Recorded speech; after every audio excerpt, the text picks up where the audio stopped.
আবারও ওয়েলকাম করছি আমার পেজে। এখন আমার রান্নাঘরে তৈরি করব চিকেন পপকর্ন। মুরগির বুকের দুই সাইড নিয়ে আমি 4 কোনা করে কেটে নিলাম। ধুয়ে লবণ, লাল মরিচের গুঁড়ো, অল্প একটু টেস্টিং সল্ট, গোলমরিচের গুঁড়ো। এখানে সাদা কালো গোলমরিচ দুইটাই ইউজ করা যাবে। আদা রসুন বাটা, পেঁয়াজের রস, 2টা লেবু স্লাইস। এখানে আমি আর বাড়তি কোনো ভিনেগার ইউজ করিনি। টেস্টের ব্যালেন্সের জন্য চিনি,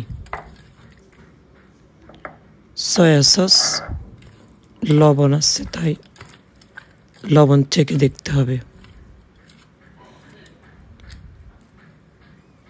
এখানে ওয়েস্টার সস দেওয়া যাবে। ওয়েস্টার সস শেষ। ডিমের অর্ধেক দিয়ে দিলাম। এখানে মাংস কম তাই কর্নফ্লাওয়ার দিয়ে দিলাম। দিয়ে আমি 3 ঘন্টা ম্যারিনেট করে রাখবো।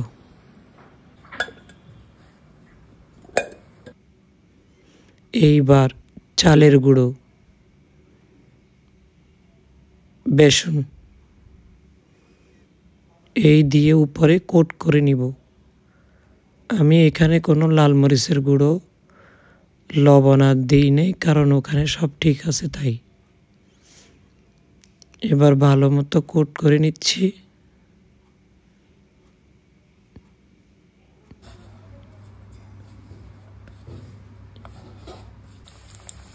সাদা তেল দিয়ে ভেজে নিচ্ছি।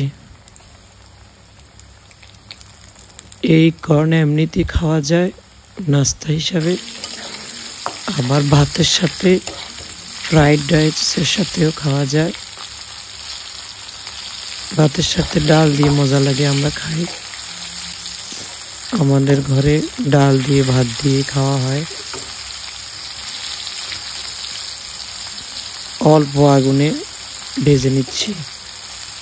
প্রথমে কোট করে নেওয়ার জন্য একটু বেশি জাল দিতে হবে, তারপরে অল্প জালে ভাজতে হবে।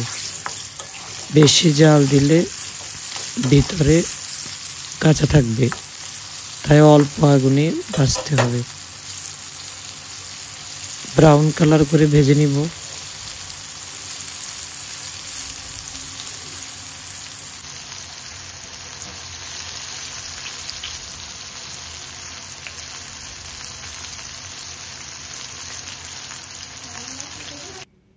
ভাজা কমপ্লিট। গরম গরম পরিবেশন করব আর খাওয়া হবে। আল্লাহ হাফেজ।